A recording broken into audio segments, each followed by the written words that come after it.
கர்த்தருடைய பரிசுத்த நாமத்தினாலே எல்லாருக்குமே என்னுடைய காலை வணக்கங்களையும் ஸ்தோத்திரங்களையும் நான் ஏறெடுத்துக் கொள்கிறேன். இந்த வேளையிலும் நான் கொடுக்கக்கூடிய மெசேஜோட தலைப்பு என்னன்னு பார்த்தா, நிறைய பேருக்கு ஆசாரிப்பு கூடாரத்தை பத்தி படிக்கிறதுக்கு ரொம்ப இன்ட்ரெஸ்ட் இருக்கும். ஆனா அதுக்குரிய நம்ம விளக்கங்களை பார்த்தோம் அப்படின்னா நம்மளுக்கு ஒண்ணுமே புரியாது. ஏன்னா நம்ம அதுக்குள்ளார போய் நம்ம என்ன பண்ணுவோம்னா அதை ஆராய்ஞ்சு வந்து நம்ம படிக்க மாட்டோம். ஏன்னா நிறைய பேருக்குள்ள பழக்கம் என்ன அப்படின்னு பாத்தீங்க அப்படின்னா, புதிய ஏற்பாட்டை தான் நம்ம மோஸ்ட்லி தியானிக்கிறதுக்கும் சரி, மெசேஜ் கொடுக்கறதுக்கும் சரி நம்ம அதிகமா பயன்படுத்துவோம். நம்ம பழைய ஏற்பாட்டுல பாத்தீங்கன்னா நிறைய ஸ்டோரிஸ் மாதிரி வர்றதுனால நம்ம அதை வந்து ரொம்ப கவனிச்சு ஆராய்ஞ்சு அதுக்குள்ளார போய் நம்ம படிக்கிறதுக்கு கொஞ்சம் கஷ்டப்படுவோம். படிப்போம், ஆனாலும் என்ன பண்ணுவோம், ஆராய்ஞ்சு நம்ம படிக்க மாட்டோம். அதனால நான் இப்போ என்ன பண்ண போறேன் அப்படின்னா, ஆசாரிப்பு கூடாரத்துல மெயின் தலைப்பா எடுத்து அதுக்குள்ளார நான் ஒரு சப்டைட்டிலோட நான் உங்களுக்கு இன்னைக்கு நான் வந்து மெசேஜ் உங்களோட நான் பகிர்ந்துக்க போறேன். அதுக்கு நான் எடுத்துக்கொண்டது வந்து பாத்தீங்கன்னா, சுத்தமான மற்றும் அசுத்தமான மிருகங்கள். தேவன் வந்து இந்த மாதிரி ஒரு நியாயப்பிரமாணத்தின் கட்டளையை கொடுத்து அதன் மூலமா நம்ம புதிய ஏற்பாட்டின் வசனங்களை ஆதாரமா வச்சு அசுத்தமான மிருகங்களுக்கு என்ன மீனிங், அதே போல சுத்தமான மிருகங்களுக்குரிய அந்த மீனிங் என்ன அப்படிங்கிறத நம்ம இன்னைக்கு நம்ம பார்க்கலாம். இதுக்கு நம்ம ஆதார வசனமா உபாகமம் 14வது அதிகாரம் 2ல இருந்து 8வது வசனத்தை யாராவது ஒருத்தங்க வாசிங்க சிஸ்டர்.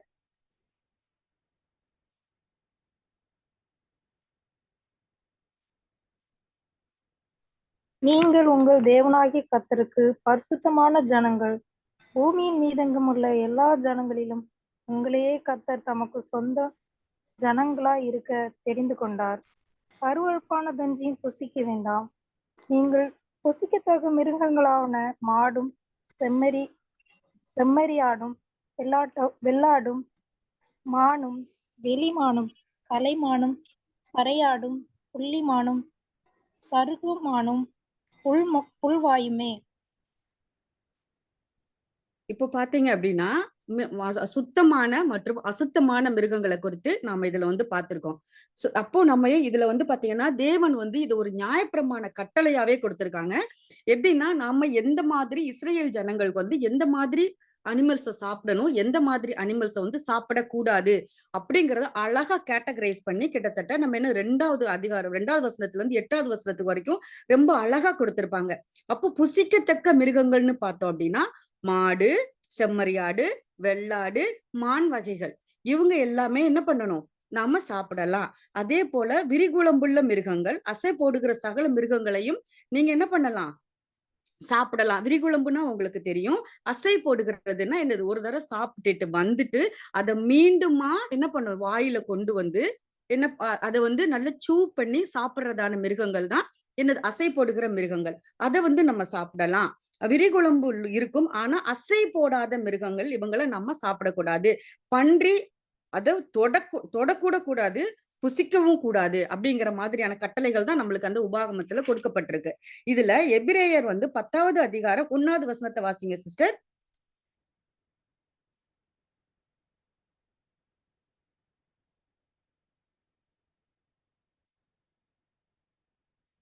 இப்படி இருக்க நியாயப்பிரமானது வரப்போகிற நன்மைகளின் பொருளாயிராமல் அவைகளின் நிழலாய் மாத்திரம் இருக்கிறபடியால் வருஷந்தோறும் இடைவிடாமல் செலுத்தப்பட்டு வருகிற ஒரே விதமான பலிகளினாலே அவைகளை செலுத்த வருகிறவர்களை ஒரு காலம் பூரணப்படுத்த மாட்டாது. இந்த வசனத்தின்படி பார்த்தோம்னா நியாயப்பிரமாணம் பாருங்க, வரப்போகிற நன்மைகளின் பொருளாயிராமல். ஏன்னா இது வந்து நம்மளுக்கு நியாயப்பிரமாணம் ஒரு கட்டளையா தான் கொடுக்கப்பட்டிருந்தது. இஸ்ரவேல் ஜனங்கள் என்ன பண்ணினாங்க அப்படின்னா, அவங்க வந்து எதையுமே அவங்க வந்து ஒரு ஒரு சடங்காச்சாரமா, இப்ப பாத்தீங்க அப்படின்னா நம்ம இங்க இருக்கிற முஸ்லிம்ஸ பாத்தீங்கன்னா 5 தரம் வந்து அவங்க தொழுவாங்க. அது வந்து அவங்களுக்கு ஒரு கம்பல்ஷனா ஆகி போயிடுச்சு. அப்படிங்கிறப்ப அவங்க வந்து என்னன்னா அந்த கட்டாயம் அந்த டைமுக்கு போய் அவங்க தொழுதுட்டு வருவாங்க. அதுக்கப்புறம் அவங்க அஸ்யூஷுவல் லைஃபுக்குள்ளார போயிடுவாங்க. இதே மாதிரிதான் இஸ்ரவேல் ஜனங்களுக்குமே, நீ பாவம் பண்ணினா அவனோட வசதிக்கு ஏத்துற மாதிரி காட்டுப்புறாவையோ வெள்ளாட்டு கடாவையோ இல்ல காளை மாட்டையோ நீ பலி கொடுத்தனா உன்னோட அந்த வருடத்திற்கான பாவங்கள் வந்து உங்களை விட்டு போயிடும் அப்படிங்கிற மாதிரியான ஒரு கட்டளை கொடுக்கப்பட்டிருந்ததுனால அவங்க என்ன பண்ணிட்டாங்க, சடங்காச்சாரமா அதை என்ன பண்ணாங்க, பிரமாணத்திற்கு உட்பட்டதுனால அந்த பலிகளை செலுத்திட்டு அவங்க என்ன பண்ண மீண்டுமாய் தன்னோட பாவ லைஃபுக்குள்ளாரே அவங்க போக ஆரம்பிச்சாங்க. அதனால அது வந்து என்னது, ஒரு நிழலா மாத்திரம் தான் இருக்கு. ஆனா புதிய ஏற்பாட்டின்படி இயேசு கிறிஸ்துவின் அன்பினால் கழுவப்பட்ட நம்மளுக்கோ அது என்ன பண்ணுவாங்க, இயேசு கிறிஸ்துவை பற்றின ஒரு அறிவாய் நமக்கு இருக்கு. அவரை நாம தெரிஞ்சு கொண்டோம்னா பிரமாணத்தின் நிறைவேறுதலா இயேசு கிறிஸ்து இருந்ததினால நம்மளுக்கு அந்த நியாயப்பிரமாணத்திற்கும் நம்மளுக்கும் சம்பந்தம் இல்லை. ஏன் அப்படின்னா நம்மளுக்கு என்ன பண்ணிருக்கு, அந்த நியாயப்பிரமாணத்திற்கு நாமோ கட்டுப்பட்டவர்கள் அல்ல. அதனால நம்மளுக்கு அந்த நியாயப்பிரமாணம் நம்மளுக்கு கிடையாது. புதிய ஏற்பாட்டின்படி ஆவிக்குரிய இஸ்ரவேலர்களாகிய நம்மளுக்கு அந்த நியாயப்பிரமாணத்தின் ஒரு உரிமை நம்மளுக்கு கிடையாது. அப்படிங்கிற மாதிரியான ஒரு பிரமாணத்திற்குள்ளாக தான், நம்ம கிருபையின் பிரமாணத்திற்குள்ளாக நாம வந்துடுறோம். இதுல பாத்தீங்க அப்படின்னா அசை போடுகிற மிருகங்கள் எப்படி இருக்கும் அப்படின்னா அவங்களுக்குன்னு சில கேட்டகரைஸ் பண்ணி வச்சிருக்காங்க. அது பாத்தீங்கன்னா இவங்களுக்கு அசை போடுகிற மிருகங்களுக்கு ஒரு வயிறு இருக்காது. அவங்களுக்கு 2க்கு மேற்பட்ட வயிறுகள், அதாவது 3 வயிறு மேக்சிமம் அவங்களுக்கு இருக்கும். ஏன்னா ஒரு டைம் அவங்க போய் என்ன பண்ணுவாங்க அப்படின்னா, மாடை நீங்க உதாரணத்திற்கு மாடவே நீங்க எடுத்துக்கிட்டீங்க அப்படின்னா அந்த மாடு என்ன பண்ணும், ஒரு பர்டிகுலர் டைமுக்கு தான் நீங்க மாடு கிராமத்துல இருக்கிறவங்க நீங்க பாத்துருக்கலாம். மாடை என்ன பண்ணுவாங்க, ஒரு பர்டிகுலர் டைம் என்ன பண்ணுவாங்க, காலையில இல்லைன்னா சாயந்தரம் ஒரு மேய்ச்சலுக்கு கூட்டிட்டு போவாங்க.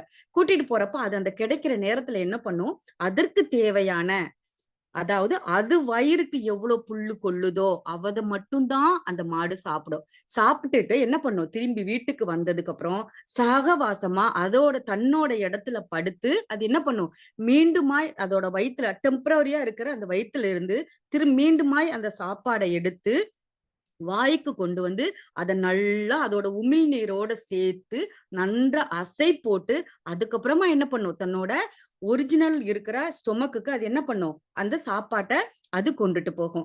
அப்படி நாம கொண்டுட்டு அந்த மாதிரி அந்த மாடு செய்யறதுனால என்ன பண்ணும், அதுக்கு தேவையான சத்துக்கள் எல்லாமே அதுக்கு கொடுக்கப்படுது. இப்போ பாத்தீங்க அப்படின்னா இந்த மாடுகள் தேவையில்லாம அது என்ன பண்ணாது, அது அளவுக்கு அதிகமான சாப்பாட்டை அது சாப்பிடாது.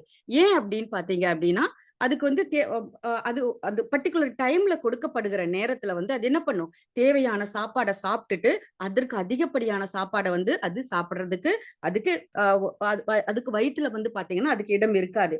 அதுவும் இல்லாம அது நம்ம அசை போடுகிற மிருகங்கள் எல்லாமே பாத்தீங்க அப்படின்னா எல்லாமே ஹெர்பிவோரஸ் அனிமல். ஹெர்பிவோரஸ் அப்படின்னா வெறும் கிரீன் லீவ்ஸ் மட்டும் தான் சாப்பிடும்.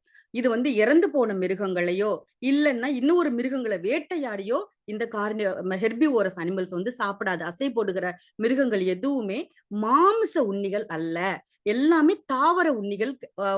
அந்த ஒரு கேட்டகரியில வரக்கூடிய ஒரு மிருகங்கள். இவங்க என்ன பண்ணுவாங்க அப்படின்னா உணவு கிடைக்கும் போது மட்டும்தான் சாப்பிடுவாங்க. அதே போல மாமிச உண்ணிகள் இல்லைங்கிறதுனால இன்னும் ஒரு உயிரை வேட்டையாடி அதை கொன்னு இவங்க சாப்பிட மாட்டாங்க. அதனால என்ன பண்றாங்க, நம்மளுக்கு அசை போடுகிற மிருகங்களை மாத்திரம்தான் இஸ்ரவேல் ஜனங்களுக்கு தேவன் உணவாக எடுத்துக்கொள்ளும்படி நியாயப்பிரமாணத்துல கட்டளை கொடுக்கறாங்க. கால்கள் அப்படின்னு பாத்தீங்க அப்படின்னா விரிகுளம்பு உள்ளது. விரிகுளம்பு உள்ளது அப்படிங்கிறது நம்ம பாக்குறோம், உங்களுக்கு தெரிஞ்சிருக்கும். விரிகுளம்பு உள்ளது அப்படின்னா எந்த மாதிரி சிஸ்டர்ஸ் இருக்கும், நீங்க பாத்திருக்கீங்களா? விரிகுளம்புள்ளது அப்படிங்கிறப்போ இந்த மாதிரியான ஒரு கால் அமைப்புல இருக்கும். அப்படின்னு பாத்தீங்கன்னா 2 கால் நம்மளுக்கு ஆடு பூனைக்கெல்லாம் பாத்தீங்கன்னா ஒரு மெயின் பார்ட் ஒரு கீழே ஒரு இருக்கும், அதை சுத்தி குட்டி குட்டி குட்டி ஃபிங்கர்ஸ் இருக்கும். நம்மளோட கை பாம் எப்படி இருக்கோ அதே மாதிரி அமைப்புலதான் சிங்கம் இந்த மாதிரி அனிமல்ஸ்க்கு இருக்கும். ஆனா விரிகுளம்புள்ளதுன்றது 2 இதா செக்மெண்டா பிரிஞ்சிருக்கும். இதுதான் விரிகுளம்புள்ளது. இந்த விரிகுளம்புள்ளது அனிமல்ஸையும் நம்ம சாப்பிடலாம், அதாவது இஸ்ரவேல் ஜனங்கள் சாப்பிடலாம் அப்படின்னு சொல்லிட்டு தேவன் என்ன பண்றாரு, சில டேர்ம்ஸ் அண்ட் கண்டிஷன்ஸை வைக்கிறாரு.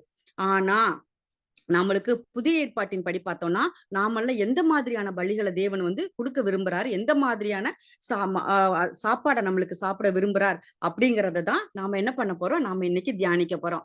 இதுக்குன்னு பார்த்தோம்னா ஆவிக்குரிய பலிகளை தான் நம்ம என்ன பண்றோம், புதிய ஏற்பாட்டின் படி அவங்க உயிருள்ள ஜீவன்களை அவங்கள பலிகளா கொடுத்து அவங்களோட பாவ நிவாரணத்தை பண்ணிக்கிட்டாங்க. ஆனா புதிய ஏற்பாட்டின் படி இருக்கிற நாம ஆவிக்குரிய பலிகளை தான் நம்ம செலுத்துறோம். அதுவும் இல்லாம இந்த மாதிரி உள்ள நம்ம புதிய ஏற்பாட்டின்படி நாம எந்த மாதிரியான உணவுகளை எடுத்துக்கொள்ளணும் அப்படின்னா நம்மளுக்கு வார்த்தை அப்படிங்கிற சத்தியம் தான் நம்மளுக்கு உணவாக கொடுக்கப்பட்டிருக்கு. அநேக இடங்கள்ல நீங்க பாத்தீங்க அப்படின்னா என்ன சொல்லப்பட்டிருக்கும் அப்படின்னா ஆவிக்குரிய உணவுகளை மட்டும்தான் சொல்லப்பட்டிருக்கும். அதனால அது ஆவிக்குரிய உணவுகள் அப்படின்னு வாரப்போ பாத்தீங்க அப்படின்னா சத்தியம், அதுதான் நம்மளுக்கு உணவு, ஆகாரம், போஜனம் எல்லாவற்றையும் நம்ம எடுத்துக்கிடலாம். அதற்கு நம்ம பார்க்கணும்னா சங்கீதம் 37வது அதிகாரம் 3வது வசனத்தை வாசிங்க சிஸ்டர்.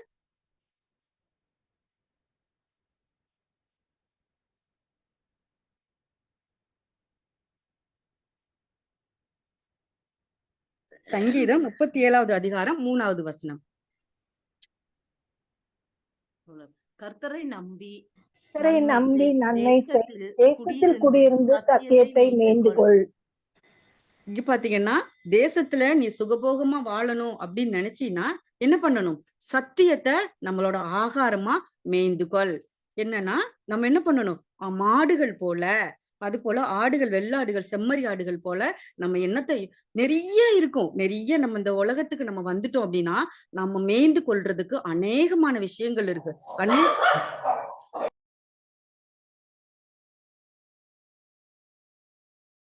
அநேகமான விஷயங்களை வந்து நம்ம தெரிந்தெடுத்து கொள்றதுக்கு நிறைய இருக்கு.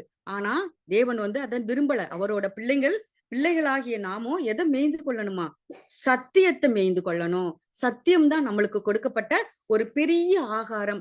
அந்த ஆகாரத்தை நம்ம எடுத்து நம்ம புஷ்டி ஆயிட்டோம் அப்படின்னா வேற எந்த ஒரு தவறான காரியங்களுக்கும் நம்ம என்ன பண்ணாது. அந்த நம்மளோட கண்ணோட்டமோ, நம்ம கண்களோ, நம்மளுடைய கால்களோ, நம்ம கைகளோ போகாது.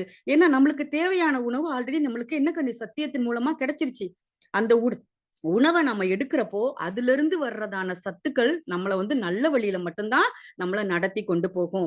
அப்படிங்கிறதுனால நம்ம என்ன பண்ணணும்? சத்தியத்தை மேய்ந்து கொள்ள வேண்டும். எபிரேயர் 5வது அதிகாரம் 12 மற்றும் 13வது வசனத்தை வாசிங்க சிஸ்டர். எபிரேயர் 5வது அதிகாரம் 12 மற்றும் 13வது வசனம்.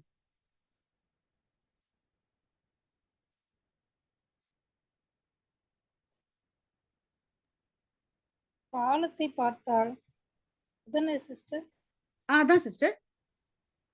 காலத்தை பார்த்தால் போதகராய் இருக்க வேண்டிய உங்களுக்கு தேவனுடைய வாக்கியங்களின் மூல உபதேசங்களை மறுபடியும் உபதேசிக்க வேண்டியதா இருக்கிறது. நீங்கள் பலமான ஆகாரத்தை அல்ல பாலை உண்ணத்தக்கவர்களானீர்கள். பால் உண்ணுகிறவர்கள் குழந்தைகளாய் இருக்கிறபடினாலே நீதியின் வசனத்தில் பழக்கமில்லாதவர்களாய் இருக்கிறான். இங்க பாருங்க, இங்க அழகா வந்து நம்ம எங்க ஆரம்பிச்சு நம்ம எங்க கொண்டு போய் முடிக்கணும்னு சொல்லிட்டு அழகா இந்த எபிரேய நிருபத்தை எழுதுனா பவுல் வந்து நம்மளுக்கு அழகா சொல்லியிருக்காரு. முதல்ல வந்து நம்ம வந்து கர்த்தருக்குள்ள வர்றப்போ நம்ம என்ன பண்ணுவோம்? ஒரு பாலுண்ணுற குழந்தைகள் போல. பாலுண்ணுற குழந்தைகள்னா என்ன? யாராவது ஒருத்தவங்க நம்மளுக்கு ஃபீட் பண்ணணும். அப்போ ஃபீட் பண்ணினா மட்டும்தான் நம்மளோட பசி நம்மளுக்கு ஆற்றப்படும். அப்போ நம்மளுக்கு வசனத்தை கற்றுக் கொடுக்கறதுக்கு யாராவது ஒருத்தவங்க நம்மளுக்கு தேவையா இருக்காங்க. ஓகே, இந்த வாரம் இந்த மெசேஜ் எடுக்கிறாங்க, இவங்க கிட்ட நம்ம இந்த மெசேஜ் நல்லா இருக்கு, நம்ம கேட்டுட்டா போதும் அப்படிங்கிற மாதிரி நம்மளுக்குள்ளாரையே நம்ம திருப்தி பட்டுட்டோம் அப்படின்னா நம்ம பாலுண்ணுகிற குழந்தைகள் போலதான் இருப்போம். நம்ம அழுவோம், பசிக்கும், சத்தியத்தை கேட்கணும்னு ஆசைப்படுவோம். சாரி, சத்தியத்தை கேட்கணும்னு ஆசைப்படுவோம். ஆனா நம்மளுக்கு ஃபீட் பண்றதுக்கு யாரு தேவைப்படுது? இன்னும் ஒருத்தவங்க தேவைப்படுறாங்க. சர்ச் அப்படிங்கிற நம்ம சபைக்கு போய் சபையில போதகர் கொடுக்கிற மெசேஜ் எனக்கு போதும், இந்த ஆகாரம் எனக்கு போதும், அவர் கொடுக்கிற பால் எனக்கு போதும்னு என்ன சொல்லிடுறோம்? நம்ம திருப்தி பட்டுடுறோம். திருப்தி பட்டுட்டு வீட்டுக்கு வந்துருவோம். நம்மளுக்கு அடுத்த வாரம் ஞாயிற்றுக்கிழமை தான் நம்மளுக்கு பசிக்கும். அப்படிங்கிறப்ப போதகர் மைண்டுமாய் நம்மளுக்கு அந்த வசனத்தை கொடுக்குறப்போ அது நம்மளுக்கு பசி ஆற்றுற மாதிரி இருக்கும். அந்த மாதிரி நீங்க இருக்காதீங்க. என்ன பண்றாங்க? நுனிப்புள் மேயிற ஒரு ஆட்களா நீங்க இருக்காதீங்க. இப்படி பார்த்தா நீங்க எப்போ போதகர் ஆக வேண்டிய காலம் வர்றப்ப நீங்க எப்படி ஆக முடியும்? ஏன்னா போதகர் அப்படின்னு ஆகுறப்போ நல்லது எது கெட்டது எதுன்னு பிரிச்சு நம்மளுக்கு சொல்லி கொடுக்கணும், ஒரு போதிக்கணும். போதகர்களோட வேலையே என்னது? போதிக்கிற வேலை. இது நல்லது, இந்த வழியில நட, இது கெட்டது, இந்த வழியில நீ நடக்காத அப்படின்னு நம்மள என்ன பண்ணணும்? கரம் பிடித்து அவங்களும் நடக்கணும், நம்மளையும் நடத்தி சொல்லணும். இதுதான் போதகர்களோட வேலை. அப்போ அந்த அந்த போதகர்கள் பொசிஷனுக்கு வர வேண்டிய நீ இன்னும் பாலையே குடிச்சுக்கிட்டு இருந்தா எப்படி? நீ போதகர் ஆக போற? நீ எப்போ பலமான ஆகாரத்தை சாப்பிட போற? பலமான ஆகாரம்னா என்ன? அழகா நம்ம வெஜிடேரியன் சாப்பிட்டோம்னா நம்ம பிளேட்ல என்ன இருக்கும்? சாப்பாடு இருக்கும், அப்பளம் இருக்கும், பொரியல் இருக்கும், ஸ்வீட்ஸ் இருக்கும், ரெண்டு மூணு குழம்பு, சாம்பார், ரசம், அந்த மாதிரியான வெரைட்டிஸ் இருக்கும். இதெல்லாம் பார்த்தோம்னா என்ன பண்ணுவோம்? அப்போ நம்மளுக்கு எல்லாத்தையும் சாப்பிடணும்னு நம்ம நினைப்போம். எதுவுமே வேஸ்ட் பண்ணக்கூடாது, எல்லாத்தையும் சாப்பிடணும் அப்படின்னு நினைச்சு நம்ம திருப்தி படுவோம். திருப்தி படுற அளவுக்கு நம்ம சாப்பிடுவோம். அந்த மாதிரியான பலமான ஆகாரத்தை, ஆகாரமாகிய சத்தியத்தை நம்ம என்ன பண்ணணும்? பிரிச்சு பிரிச்சு பிரிச்சு பிரிச்சு, ஏன்னா எல்லா நம்ம பைபிள்ல பாத்தீங்கன்னா ஒன்றுக்கு ஒன்று ஜோடி இல்லாமல் இராது வார்த்தைகள் நம்ம படிச்சிருக்கோம்.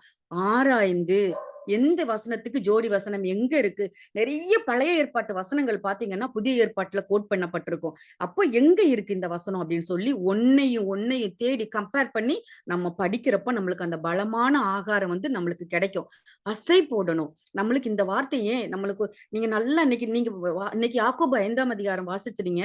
இந்த வார்த்தையை எல்லாரும் 3 பிரிச்சு படிச்சீங்க. இந்த 3 பிரிச்சு படிக்கிறப்ப எல்லாருக்குமே அந்த வார்த்தைகளை எல்லாம் மனப்பாடம் ஆயிருக்காது. ஆனா கர்த்தரோட பெரிதான கிருபையினால அந்த வாசிச்ச அதாவது நீங்க நல்லா கவனிச்சு எல்லாமே ஒரு இன்வால்மெண்டோட நம்ம வாசிக்கிறப்போ கர்த்தாயும் அதுல மினிமம் ஒரு 4-5 வாக்கியங்களோ இல்ல 4-5 வார்த்தைகளோ உங்களோட இருதயத்துல அழகா ஆணி போல பதிஞ்சிருக்கும். அப்படிங்கிறப்போ இந்த நாள் பூரா உங்களுக்கு என்ன ஆகும்? அந்த வார்த்தைகளை நீங்க அசை போட்டு ஏன் இந்த வார்த்தை இந்த இடத்துல இப்படி சொல்லப்பட்டிருக்கு? ஏன் இந்த மாதிரி சொல்லப்பட்டிருக்கு? அப்ப இதுக்குரியதை நம்ம பார்க்கலாமே அப்படின்னு சொல்லிட்டு இதுக்காக நம்ம தியானிக்கணும்னு சொல்லிட்டு உட்காந்து நம்ம அழகா ஒரு சின்னதா ஒரு பேப்பர், அழகா ஒரு நோட்ஸ் நம்ம கிச்சன்லயோ எங்கேயுமோ நம்ம எழுதி என்ன பண்ணலாம்? அழகா எழுதி வச்சு நம்ம அதை தியானிக்கலாம். அப்போ அசை போடணும். நம்ம ஒரு டைம் சாப்பிட்டோம், எனக்கு இந்த வாரம் சாப்பாடு எனக்கு ஃபுல் மீல் கிடைச்சிச்சுன்னு சொல்லிட்டு நம்ம வயிறை ஃபுல்ஃபில் பண்ணிட்டோம், நம்ம அதுக்கு சாட்டிஸ்ஃபைட் ஆயிட்டோம்னா நம்ம அசை போட மாட்டோம். சாப்பிடாமலும் நம்ம வயிறை ஃபில் பண்ணிடுவோம். மீண்டும் அசை போடுகிற அந்த ஒரு உணர்வு நம்மளுக்குள்ளாக வரணும். அந்த இல்ல எனக்கு பாஸ்டர் சொல்லி கொடுக்கறது பிடிச்சிருக்கு அப்படின்னா நம்ம வார்த்தையை கேட்டுட்டு வீட்டுக்கு வந்துருவோம். அதுல சில வார்த்தைகள் சண்டே ஸ்கூல் பிள்ளைங்க அழகா வசனம் சொல்லுவாங்க, நம்ம கவனிச்சிருப்போம். ஏதோ நம்ம ஒரு ரொம்ப ஸ்ட்ரெஸ்ல போயிருப்போம். ஆனா அந்த குழந்தைங்க சொல்ற வசனம் நம்ம மனசுக்குள்ளார பயங்கர கன்சோல்டு ஒரு மெசேஜா வரும். இல்ல நம்ம இருதயத்துல போய் தைக்கிறதான ஒரு மெசேஜ் வரும். இல்ல நம்ம ஏதோ ஒரு மன கஷ்டத்துல போயிருக்கோம்னா நம்மள வந்து ஒரு ஆறுதல் படுத்துகிறதான, இல்ல ரொம்ப கடுமையா நம்ம இருதயம் இருந்தது அப்படின்னா நமக்கு இருதயத்தை இலகுபடுத்துற மாதிரியான வார்த்தைகளை வந்து அந்த சண்டே ஸ்கூல் பிள்ளைங்க அந்த மழலை மொழியில அழகா சொல்லுவாங்க. அது நம்ம மனசுக்கு டக்குன்னு ஏத்துக்கிற மாதிரி இருக்கும். சில நேரங்கள்ல போய் பாருங்க, சர்ச்சு முடிஞ்ச உடனே பிரைஸ் லார்ட் சிஸ்டர்னு சொல்றப்போ அவங்க சில வார்த்தைகளை, சிஸ்டர் இன்னைக்கு என்ன மெசேஜ் இன்னைக்கு எடுத்தாங்க, எனக்கு இது புரியலையே, இது உங்களுக்கு புரிஞ்சுதா, நான் இந்த மெசேஜ் நான் இந்த மாதிரி எடுத்துக்கிட்டேன் அப்படின்னு சொல்லிட்டு 2 பேர் டிஸ்கஸ் பண்றப்போ என்னோட பாயிண்ட் ஆஃப் வியூல என்ன மெசேஜ் வந்து எல்லாருக்கும் ஒரே மாதிரியான புரிதலை வந்து கொடுக்காது. அழகா சில பேர் எடுத்துட்டாங்க, பாயிண்ட் பை பாயிண்டா எடுத்துட்டாங்கன்னா அது உங்க மனசுக்குள்ளார அப்படியே பதியும். அப்படி இல்லை அப்படின்னா நீங்க உங்களுக்கு என்ன பண்ண, உங்க பாயிண்ட் ஆஃப் வியூல வந்து நீங்க அந்த மெசேஜ் புரிஞ்சிருப்பீங்க. இன்னொரு சிஸ்டர் அவங்க பாயிண்ட் ஆஃப் வியூல அந்த மெசேஜ புரிஞ்சிருப்பாங்க. அப்ப நீங்க 2 பேரும் டிஸ்கஸ் பண்றப்போ, அதாவது நான் சொல்றது நல்ல விதமா. சில பேரு ஐயோ இன்னைக்கு நல்லாவே இல்ல மெசேஜ், அந்த மாதிரி அர்த்தத்துக்குள்ள நான் போகல. நான் சொல்றது ஒரு ஒரு ஒரு ஒரு அதிகாரத்துவம் இல்ல, ஒரு என்னன்னா ஒரு ஆர்வம் மிக்க ஒரு கான்வர்சேஷனுக்குள்ளார நீங்க போகிறப்போ அழகா 2 பேரும் ஷேர் பண்ணிக்கிறப்போ அந்த வார்த்தைகள் உங்களை மீண்டுமாய் அசை போடுறதுக்கு அதுக்கு ரொம்ப பிரயோஜனமா இருக்கும்.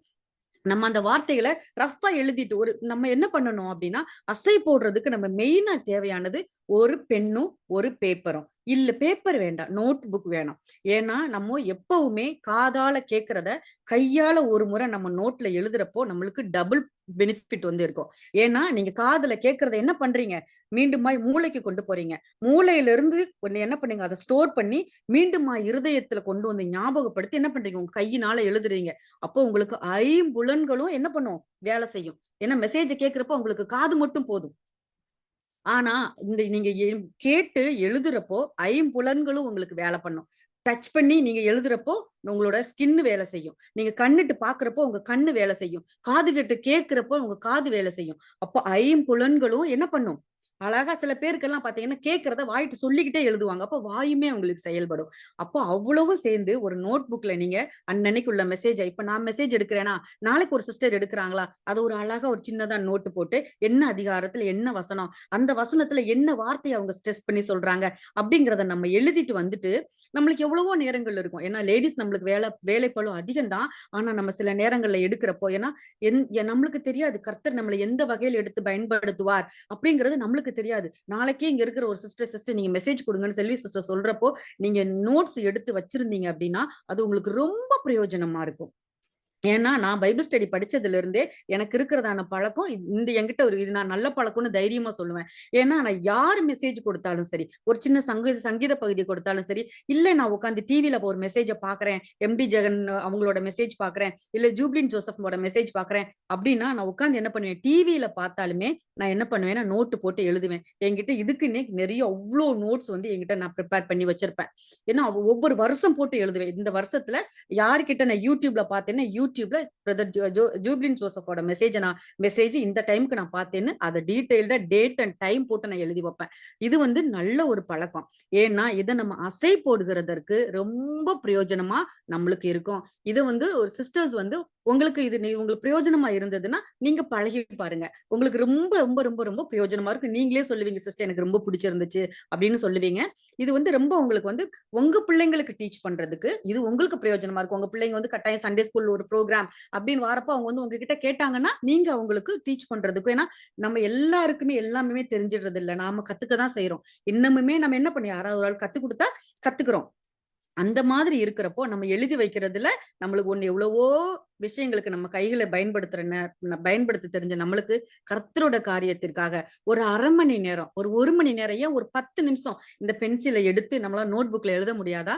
டைம் இல்லையா நம்மளுக்கு? எவ்வளவு காரியங்களுக்காக நம்ம கரத்தை பயன்படுத்துறோம். அவருடைய வார்த்தையை கேட்டு எழுதுறதுக்கு நம்ம பயன்படுத்தல அப்படின்னா இந்த கைகள் என்னது? உன் கை உனக்கு இடருண்டாக்கினால் அதை தரித்து அக்னியிலே போடு.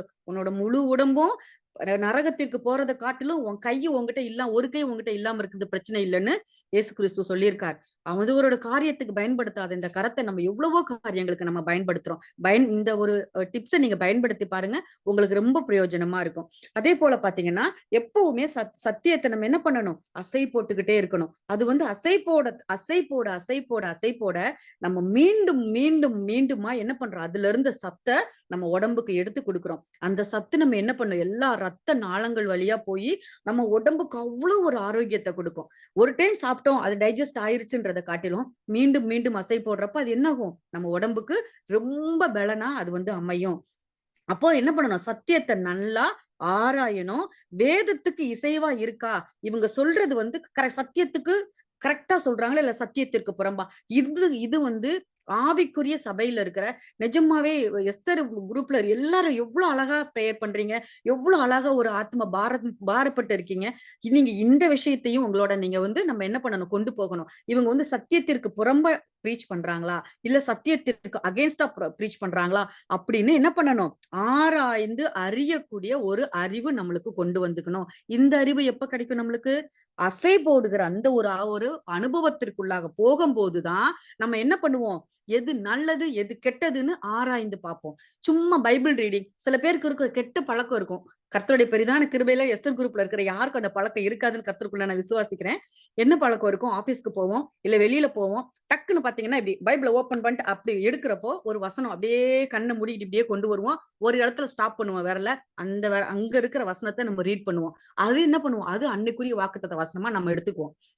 அது நம்மளுக்கு ஒரு கன்சோல்டான நம்ம ஆத்மாவுக்கு ஒரு ஆதாயப்படுத்திக்கிறதான ஒரு வார்த்தையா இருந்துச்சுன்னா மனசுக்கு நல்ல சந்தோஷமா இருக்கும். அதை விட்டுட்டு ஏதாவது ஒரு மனசு கஷ்டப்படுற மாதிரி வார்த்தை வந்துருச்சுன்னு வச்சுக்கோங்க, அவங்களுக்கு தூக்கி வாரி போட்ட மாதிரி இருக்கும். இல்ல இல்ல இந்த வசனம் எனக்கானது அல்லன்ட்டு என்ன பண்ணுவோம்? அதை அப்படியே ஸ்கிப் பண்ணிட்டு 2வது வசனம் 3வது வசனத்துக்கு போய் படிச்சுட்டு ஓகே எனக்கு இந்த வசனம் எனக்கு இது போதுன்னு நம்மளை நாம திருப்திப்படுத்திட்டு நம்ம வேலையை பார்க்க போயிடுவோம்.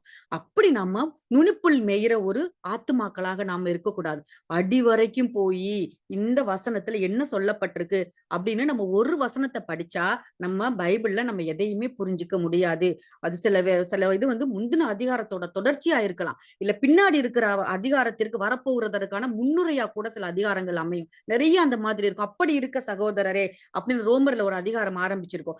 அப்படி இருக்க சகோதரர்னா என்ன அர்த்தம்? அதுக்கு முன்னாடி இருக்கிறதெல்லாம் நம்ம வாசிச்சாதான் அந்த அதிகாரத்துல இருக்கிறதான அந்த வசனங்கள் நம்மளுக்கு புரியும். அப்ப என்ன பண்ணணும்? உட்கார்ந்து மினிமம் நம்ம என்ன பண்ணுவோம்? ஒரு அதிகாரம் 5 அதிகாரம் படிக்கிறப்போ நம்ம உட்காந்து படிக்கிறப்ப என்ன பண்ணும், நம்மளுக்கு அழகா நம்மளுக்கு அந்த தொகுப்பா புரியும். புரியிறப்பவே நம்ம அழகா ஒரு சின்னதா நம்ம இன்னைக்கு நான் அந்த பைபிள தியானிக்கிறேன் அப்படின்னு நம்ம அழகா ஒரு சின்ன கின்ஸ் எடுத்துக்கிட்டே நம்ம கொண்டுட்டு வரப்போ நம்மளுக்கு ஓரளவுக்கு நல்லா புரியும். அதை திருப்பி திருப்பி திருப்பி திருப்பி நம்ம குக்கிங் பண்றோம் செய்யறோம் அப்படிங்கிறப்ப எவ்வளவு காரியங்களை பத்தி நம்ம யோசிக்காம அந்த பைபிள் காரியங்களை பத்தி யோசிச்சு நம்ம என்ன பண்ணலாம், நம்மளோட டைமை நம்ம கர்த்தருடைய காரியத்திற்கும் சொல்லி நம்ம செலவு பண்ணலாம். இப்ப பாருங்க அப்படின்னா அதான் அசை போடுகிறதான ஒரு அனுபவம். 2 தீமோத்தேயு 4வது அதிகாரம் 3வது வசனம் வாசிங்க சிஸ்டர். 2 தீமோத்தேயு 4வது அதிகாரம் 3வது வசனம். ஏனென்றால் அவர்கள் ஆரோக்கியமான உபதேசத்தை பொறுக்க மனதில்லாமல் செவித்தினம் உள்ளவர்களாகி தங்கள் சுய இச்சைகளுக்கு ஏற்ற போதகர்களை தங்களுக்கு திரளாக சேர்த்து கொண்டு. பாருங்க அழகா தீமோத்தேயுக்கு எழுதின அதிகாரத்துல எவ்வளவு அழகா எழுதியிருக்காங்க பாருங்க. ஆரோக்கியமான உபதேசம். இது இந்த ஆரோக்கியமான உபதேசம் அப்படிங்கிறது எப்போ கிடைக்கும் நம்மளுக்கு? அது ஆரோக்கியமான உபதேசமா இல்லையான்னு நம்மளுக்கு எப்ப தெரியும்?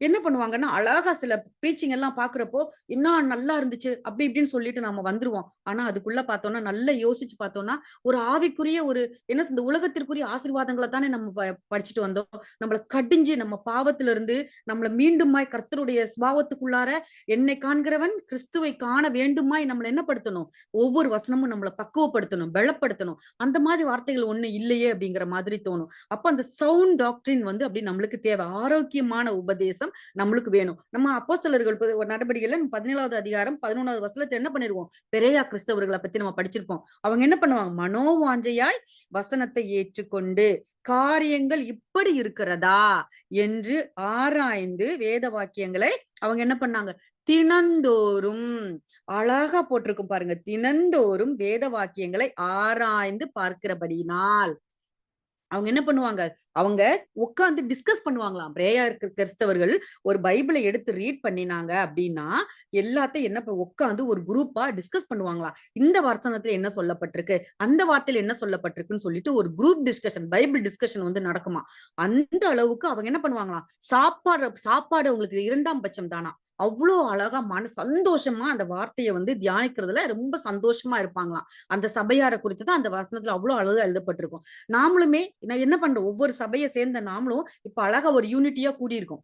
அப்படிங்கிறப்ப நம்மளும் என்ன பண்ணலாம், அழகா பைபிள் வசனத்தை இப்போ ஒரு நீங்க அதிகாரத்தை வாசிக்கிறீங்க. அப்போ ஒரு சின்னதா யாராவது ஒருத்தவங்களுக்கு ஒரு 5 நிமிஷமோ ஒரு 10 நிமிஷமோ இந்த வசனத்துல இருந்து ஒரு ஹோம்வொர்க் மாதிரி நம்ம அதை பழக்கப்படுத்தலாம். இப்ப யாக்கோபுல இருந்து இந்த வாரம் நாளைக்கு நம்ம படிக்க போறோம். அப்ப யாக்கோபுல இருந்து சிஸ்டர் யாராவது ஒருத்தவங்க இதுல நீங்க என்ன தியானிச்சீங்க அப்படிங்கறத ஒரு 2-3 நிமிஷம் நம்ம என்ன பண்ணலாம், டிஸ்கஸ் பண்ணலாம். அப்போ இப்ப நான் வேற மாதிரி தியானிச்சிருப்பேன், நீங்க வேற மாதிரி தியானிச்சிருப்பீங்க. அப்போ அவங்களோட அந்த மெசேஜ் எல்லாருக்கும் டைம் நம்ம கொடுத்தோம்னா நம்மளுக்கு டைம் பத்தாது. ஒருத்தவங்களுக்கு மட்டும் ஒரு 5 நிமிஷம் கொடுக்கறப்போ அவங்க என்ன பண்ணுவாங்க, அவங்க பாயிண்ட் ஆஃப் வியூல அவங்க தியானிச்சதை நம்ம கூட ஷேர் பண்ணுவாங்க. ஷேர் பண்றப்போ நம்ம இப்படி நம்ம தியானிக்கலையே, இவங்க அழகா தியானிச்சிருக்காங்களே, இதுக்கு இப்படி ஒரு குணமும் இருக்கா அப்படிங்கிற மாதிரி நம்ம என்ன பண்ணலாம், ஒருத்தருக்கு ஒருத்தர் வசனத்தின் மூலமா நம்மள தேற்றிக் கொள்ளலாம். அது நம்மளுக்கு அநேகருக்கு பிரயோஜனமா இருக்கும். இதுதான் ஆராய்ந்து என்ன பண்றது, வசனத்தை ஒரு ஆரோக்கியமான உபதேசம், ஒருத்தருக்கு ஒருத்தர் உபதேசிக்கிறது. இந்த மாதிரி நம்ம படிக்கலாம். இப்ப பார்த்தோம் அப்படின்னா மத்தேயு அதிகாரம் 24வது வசனம் 45ல இருந்து 47வது வரைக்கும் வாசிங்க சிஸ்டர். மத்தேயு 24 45ல இருந்து 47 வரை.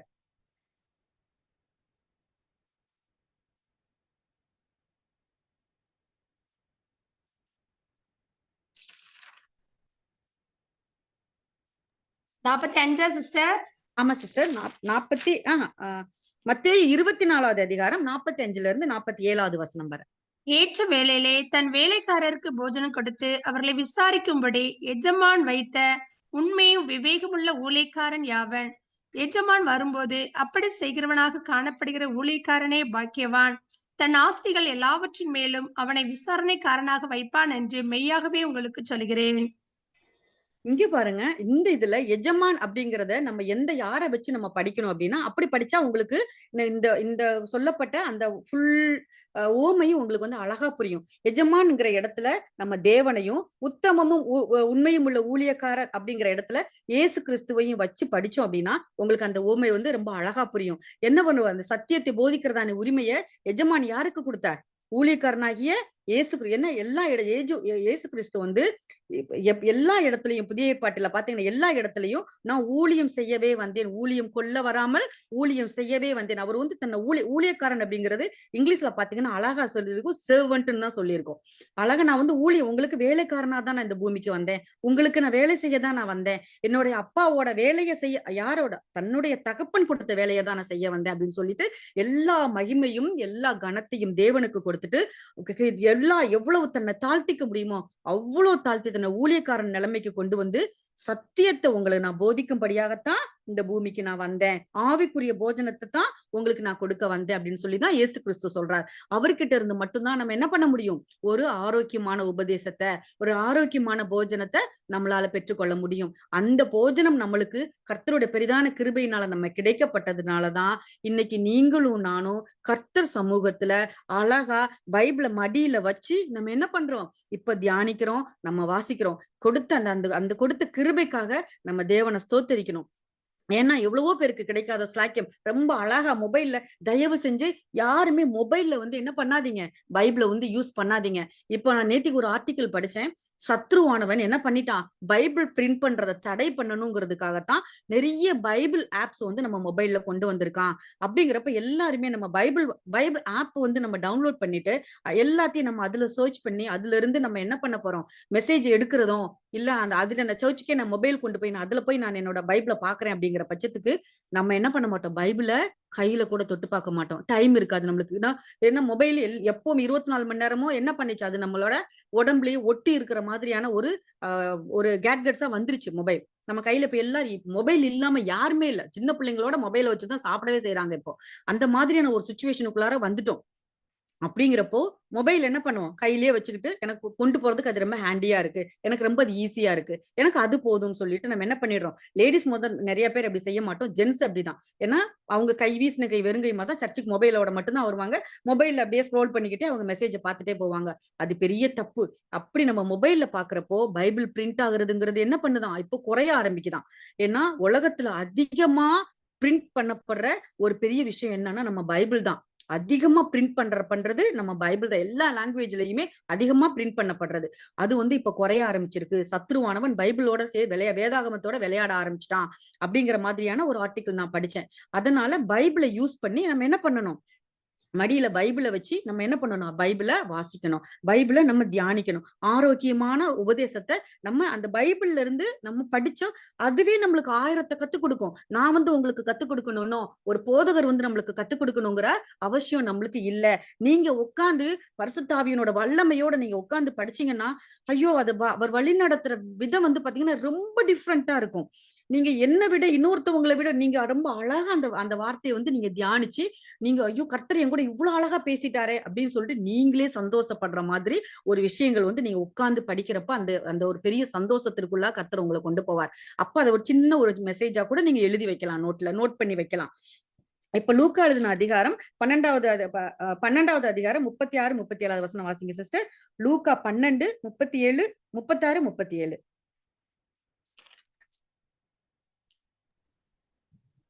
உன் சரீரம் ஒரு புறத்திலும் தங்கள் எஜமான் கல்யாணத்திலிருந்து வந்து தட்டும் போது உடனே சொல்லுங்க. கரெக்ட் தான் சிஸ்டர். அவருக்கு திறக்கும்படி எப்பொழுது வருவாரே விழுதாக காணப்படுகிற ஊழியக்காரரே பாக்கியவான்கள். அவர் அறை கட்டி கொண்டு அவர்களை பந்திருக்க செய்ய சமீபமாய் வந்து அவர்களுக்கு ஊழியம் செய்வார் என்று மெய்யாகவே உங்களுக்கு சொல்கிறேன். பாருங்க, எஜமான் தனக்காக காத்திருந்து விழுத்திருக்கிற ஊழியக்காரனை எஜமானுக்கு வந்து யார ரொம்ப பிடிக்குமா, தனக்காக காத்திருக்கிற எனக்காக விழித்திருக்கிற ஊழியக்காரனை தான் அவர் என்ன பண்ணுவாராம், வந்து தேடி வந்து ஊழியம் செய்வார். அப்படிங்கிறப்போ நம்ம எவ்வளவு தூரம் நம்ம அந்த வார்த்தைக்காக காத்திருக்கணும். கர்த்தர் என்னோட எந்த விதமாய் நம்மளோட பேசுவார், எந்த மாதிரி நம்மளை ஆட்சி தேற்றுவார் அப்படின்னு சொல்லி நாம என்ன பண்ணணுமா, அந்த சத்தியத்தை பெற்றுக்கொள்றதுக்காக அந்த வார்த்தையின் மூலமா தேவன் நம்மளோட இடைப்படுவார் அப்படிங்கிறதுக்காக நம்ம என்ன பண்ணணும், காத்திருக்கணும். எப்பவுமே பாத்தீங்க அப்படின்னா சில பேரோட பிரேயர்ல எல்லாம் பாத்தீங்கன்னா டும் டும் டாம் டாம் தான் இருக்கும். வேணும்னா இது வேண்டும், இது வேண்டும், இது வேண்டாம், என வேண்டாம், அந்த மாதிரி விஷயங்கள் தான் நிறைய பேர் என்ன பண்ணுவாங்கன்னா பிரேயர்ல ஒன் வே கான்வர்சேஷன். ஏன்னா அவங்க வந்து தேவன் மீண்டுமா நம்ம கிட்ட பேசுறதுக்கு நம்ம இடமே கொடுக்க மாட்டோம். ஏன்னா நான் என்னோட பிரேயர்லாம் அப்படிதான் இருந்தது. முதல்ல எல்லாம் எனக்கு இப்படி இருக்கணும்ப்பா, அப்படி இருக்கணும்ப்பா அப்படின்ற பிரேயர். ஏன்னா நான் காத்திருந்து அந்த ஜெபிக்கிற அந்த ஒரு பழக்கம் வந்து என்கிட்ட ரொம்ப நாளா இல்லாம இருந்துச்சு. அதுக்கப்புறம் தான் என் மனசுக்குள்ளார அது வந்து தப்பு அப்படிங்கிறத நான் உணர ஆரம்பிச்சேன். அப்படிங்கிறப்போ கர்த்தர் பேசுறதுக்கு, அவர் சொல்ற அந்த வார்த்தைகளுக்கு நம்மளோட காதுகளை திறந்து கொடுக்கறதுக்குன்னு நம்ம என்ன பண்ணணும்? காத்திருக்கணும். காத்திருக்கிறப்ப மட்டும்தான் அவர்கிட்ட இருந்து என்ன ஆன்சர் வருது நம்ம அப்படிங்கிறத நம்ம நம்ம என்ன பண்ண முடியும்? நம்மளோட அறிவு கண்களுக்கு அது நம்மளுக்கு புலப்படும். எப்பவுமே ஒரு 1/2 மணி நேரம் 1 மணி நேரம் மெசேஜ் நம்ம வந்து பிரேயர் பண்ணணும் அப்படின்னு கட கட கட கட கட கடன்னு நம்ம நீல் டவுன் பண்ணி பிரேயரை ஒன் வே கான்வர்சேஷனா நம்ம சொல்லிட்டு போயிட்டோம் அப்படின்னா, தேவன் வந்து ஐயோ என் பிள்ளை என்கிட்ட பேசிட்டா, அவகிட்ட நான் பேசணும்னு அவர் ஆர்வமா நம்மளுக்காக காத்திருக்கிறப்ப நம்ம என்ன பண்ணிடுவோம்? என் வேலை முடிஞ்சுச்சு. இனி அவ்வளவுதான். நான் எல்லாத்தையும் உங்ககிட்ட குடுத்துட்டேன். அவ்வளவுதான் என் வேலை முடிஞ்சுச்சு. நம்ம என்ன பண்ணிடுறோம்? எந்திரிச்சு போயிடுறோம். அப்ப அவர் குடுக்குற பதில நம்ம எப்ப கேட்போம்? அதுக்கு நம்ம காத்திருக்கணும். அப்போ வந்து எஜமானர் வந்து நம்மளுக்கு அழகா நம்மளுக்கு வந்து தேவையானத கொடுக்கிற வரைக்கும் அந்த ஊழியக்காரன் காத்திருந்து பெற்றுக்கொண்டத போல நாம என்ன பண்ணணும்? காத்திருந்து பெற்றுக்கொள்ளணும். அந்த அனுபவம் வந்து நம்மளுக்குள்ள வேணும். ஆராய்ந்து படிக்கணும் பைபிள. அதே போல பைபிள் படிக்கிறதன்படி நம்ம என்ன பண்ணணும்? அதற்காக அந்த சத்தியத்த நம்ம எதுக்கு எடுத்துக்கொள்ற அந்த அந்த சத்துக்கள் நம்ம சாப்பிடுற அந்த அசை போடுகிற உணவு நம்ம உடம்புல போய் உடனே குளுக்கோஸ் மட்டும் தான் நம்ம பிளட்ல இம்மீடியட்டா வந்து என்ன பண்ணும்? பிளட்ல சர்க்குலேட் ஆகி நம்மளுக்கு உடனே ஒரு ஆரோக்கியத்தையும் ஒரு ஒரு ஒரு ஒரு இம்மீடியட் ஒரு ரியாக்ஷன் வந்து கொடுக்கும். இப்ப அத்லெட் ஓடுறவங்க எல்லாம் பாத்தீங்கன்னா குளுக்கோஸ் சாப்பிடுறத நீங்க பாத்திருப்பீங்க. ஏன் சாப்பிடுறாங்கன்னா அது டக்குன்னு வாயில போட்டோடனே நம்மளோட எச்சில் மூலமா அது என்ன பண்ணும்? உடனே கரைஞ்சு பிளட்டுக்கு கொண்டு போய் உடனே நம்மளுக்கு ஒரு இம்மீடியட்டா ஒரு ஆரோக்கியத்தை ஒரு எனர்ஜியை வந்து கொடுக்கும். அவங்க வேகமா ஓடுவாங்க. ஆனா சத்துள்ள ஆகாரத்தை நம்ம சாப்பிடுறப்போ அது இல்ல. மினிமம் நம்ம சாப்பிட்டாலுமே 4 மணி நேரம் நம்மளோட ஒரு சாப்பாடு டைஜஸ்ட் ஆகுறதுக்கு எடுத்துக்கொள்ளும். ஏன்னா மாமிசமா இருந்தா ஒரு பர்டிகுலர் டைம், ஒரு வெஜிடபிள்ஸா இருந்தா அது ஒரு பர்டிகுலர் டைம் அப்படிங்கிற மாதிரியான ஒரு சில டைம்கள் இருக்கு. அப்போ அந்த அளவுக்கு நம்மளுக்கு என்ன ஆகும்? அது கொஞ்சம் கொஞ்சமா கொஞ்சம் கொஞ்சமா நம்ம உடம்புல வந்து என்ன பண்ணும்? அந்த ஆகாரங்கள் உறிஞ்சப்பட்டு நம்மளோட ரத்தத்துல கொண்டு போய் சேர்க்கும். அதுக்கு நம்ம என்ன பண்ணணும்? காத்திருக்கணும். அதே மாதிரிதான் நம்ம என்ன பண்ணணும்? சத்தியம் நம்மளுக்குள்ளாக கிரியை செய்கிறதற்கு நம்ம சில காலங்கள் அந்த அந்த வார்த்தையை நம்ம அசை போடுறப்ப நம்ம என்ன பண்ணணும்? அந்த காத்திருந்து தேவன்கிட்ட இருந்து என்ன பதில் கிடைக்குதுங்கிறத நம்ம காத்திருந்து பெற்றுக்கொள்ளணும். இப்போ வந்து 1 யோவான் 2வது அதிகாரம் 1 யோவான் 4வது அதிகாரம் 1வது வசனம் வாசிங்க சிஸ்டர். 1 யோவான் 4வது அதிகாரம் 1வது வசனம். பிரியமானவர்களே, உலகத்தில் அநேகம் கள்ள தீர்க்கதரிசிகள் தோன்றியிருப்பதினால் நீங்கள் எல்லா ஆவிகளையும் நம்பாமல் அந்த ஆவிகள் தேவனால் உண்டானவைகளோ என்று சோதித்தறியுங்கள். இன்னும் பார்த்தோம் அப்படின்னா நம்ம இந்த சத்தியத்துல ரொம்ப ஸ்டபர்னா இருந்தா மட்டும்தான் நம்மளோட செல்ஃப் மெடிடேஷன் இருந்துச்சு அப்படின்னா மட்டும்தான் நம்ம என்ன பண்ண முடியும்? கள்ள தீர்க்கதரிசிகளையும் என்ன பண்ண முடியும்? நம்ம ஆராய்ந்து அவங்கள பிடிக்க முடியும். ஏன்னா எல்லாம் ப்ரீச் பண்றவங்க எல்லாம் பாத்தீங்கன்னா ரொம்ப அழகா இப்பெல்லாம் ஒரு மதுரையில உள்ள ஒரு பாஸ்டர் பாருங்க, சினிமா பாட்டையெல்லாம் கொண்டு வந்து சர்ச்சுக்குள்ள பாடுறாங்க. அது கேட்க அவ்வளவு கஷ்டமா இருக்கு. அவங்களையும் ஒரு கூட்டம் அழகா கைதட்டி ஆராதிக்கிறாங்க. இவங்கள மாதிரி அவங்கள வந்து நம்ம நியாயம் தீர்க்கிறதற்கு நம்மளுக்கு உரிமை கிடையாது. ஆனா நம்ம நல்ல ஒரு ஆவிக்குரிய சபைகள்ல இருக்கோம். நல்ல ஒரு ஆவிக்குரிய இந்த மாதிரி ஒரு குரூப்ல நம்ம இருக்கிறப்போ அதெல்லாம் பாக்குறப்போ நம்மளுக்குள்ள என்ன ஆகுது? ஒரு மனசுக்குள்ள ரொம்ப கஷ்டம். சினிமா பாட்டை எவ்வளவு அவங்க அந்த கதாநாயகிக்கு அப்ளை பண்ணிதான் அந்த பாட்டு எழுதியிருப்பாங்க. அது வந்து இயேசு கிறிஸ்துவுக்கு அப்ளை பண்ணி அவர் கொடுக்கிற வியாக்கியானங்கள் பாத்தீங்கன்னா வித்தியாசமா இருக்கு. அங்க உட்கார்ந்து இருக்கிறவங்க யாருமே தலைய மூடல. ஒரு ப்ராப்பரான ஒரு ட்ரெஸ் கோட் இல்ல அவங்க கிட்ட. அவங்க அழகா சினிமா பாட்டுக்கு உடம்ப அசைச்சு ஒரு ஆபாசமா ஆடுற மாதிரி அவங்க கைகளை தட்டி உடம்ப குலுக்கி ஆடுறாங்க. ஆடிக்கிட்டு உட்கார்ந்து அந்த பாட்டை பாடுறாங்க. அண்ணனுக்கு ஜே அந்த மாதிரி ஒரு பாட்டெல்லாம். ஏன்னா இயேசு கிறிஸ்து சகோதரர் என்று சொல்வதற்கு நான் வெட்கப்படவில்லைன்னு சொன்ன அந்த ஒரு ரீசனுக்காக இயேசு கிறிஸ்து அண்ணன் சகோதரன் சொன்னாருதான். ஏன்னா தகப்பன் ஸ்தானத்தை அவர் எடுத்துக்கொள்ளல. அவர் வந்து சகோதரன் தான் நம்மளுக்கு சொல்லியிருக்கார். அதனால அந்த அண்ணனுக்கு ஜே அந்த மாதிரி பாட்டெல்லாம் பாடி நம்ம அந்த இதெல்லாம் கேட்கிறப்போ நம்மளுக்கு பகுத்தெறியக்கூடிய அந்த அறிவு நம்மளுக்கு வேண்டும். அப்படின்னா நம்ம ஆராய்ந்து வேதாகமத்தை அசை போட வேண்டும். அப்படி அசை போட்டா மட்டும்தான் இந்த ஆகாரம் நம்ம உடம்புக்கு தேவையானதா இல்ல இந்த ஆகாரம் நம்ம உடம்புக்கு தேவை இல்லையா அப்படிங்கிறத நம்ம புரிந்து கொள்ள முடியும். அதுக்கு அசை போடுகிற அந்த ஒரு அனுபவம் நம்மளுக்கு வேண்டும். இப்ப 2வது பாத்தீங்க அப்படின்னா விரிகுளம்பு உள்ள ஒரு அனிமல்ஸ நம்ம சாப்பிடணும் அப்படிங்கறதான ஒரு இது பார்த்தோம் நாம. அப்ப விரிகுளம்பு உள்ளது அப்படின்னு பார்த்தோம் அப்படின்னா என்ன இருக்கும், அதுக்கு 2 இப்படி விரிஞ்சிட்டு இருக்கும் காலு.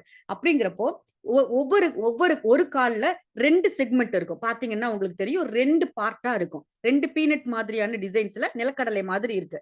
அப்போ ஒரு சைடு 2 அப்படின்னா முன்கால்கள் எத்தனை விரிகுளம்பு இருக்கு? 4. பின்கால்கள்ல எத்தனை இருக்கு? 4. அப்போ 4 4 இருந்தா 8. 8 அப்படிங்கிறது நம்மளுக்கு எந்த மாதிரியான ஒரு விஷயத்தை நம்மளுக்கு கத்துக் கொடுக்குது அப்படின்னா, ஏன்னா வேதாகமத்துல அநேக எண்கள் வந்து பயன்படுத்தப்பட்டிருக்கும். உங்களுக்கே தெரிஞ்சிருக்கும். நிறைய 40 அப்படிங்கிறது நிறைய இடங்கள்ல 40 நாள் உபவாசம் இயேசு கிறிஸ்து இருந்தார். 40 நாள் வனாந்திர பயணம் அப்படிங்கறதான இருக்கும். 10வது நம்பர் இருக்கும். பரிபூரணத்திற்காக 10வது நம்பர். 7வது முழுமையான பரிபூர்ணமான எண்கள் அப்படிங்கிறதுன்னு பாத்தீங்கன்னா 7வது நம்பர். அந்த மாதிரி அநேக விதமான ஒரு ஒரு ஒரு இன்னொரு இதை மீன் பண்றதுக்கு அழகா எண்களை வந்து நிறைய இடத்துல வந்து பயன்படுத்தி இருப்பாங்க. அதுல பாத்தீங்க அப்படின்னா 8 2x4 8 அப்படிங்கிறது எதை குறிக்குதுன்னா 8ஆம் நாளில் விருத்த சேதனம். ஆதியாகமம் 17வது அதிகாரம் 11வது வசனத்தை வாசிங்க சிஸ்டர்.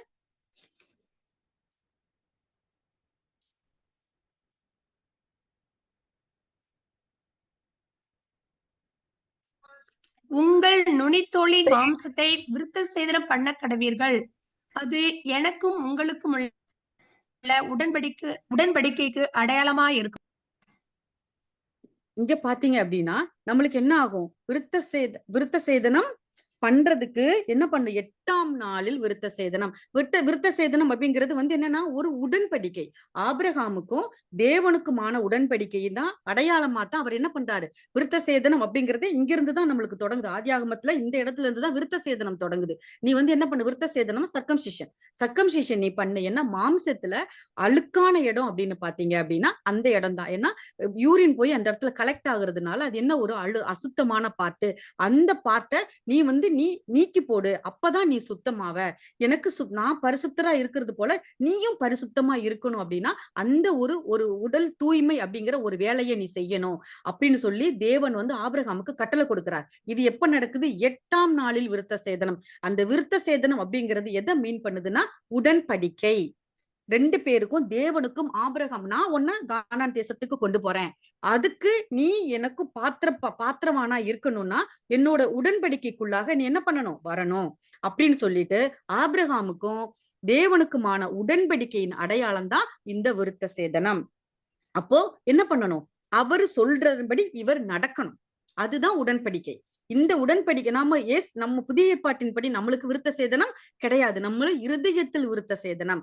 ஏன்னா இருதயத்துலதான் நம்மளுக்கு நிறைய அழுக்குகள் இருக்கு.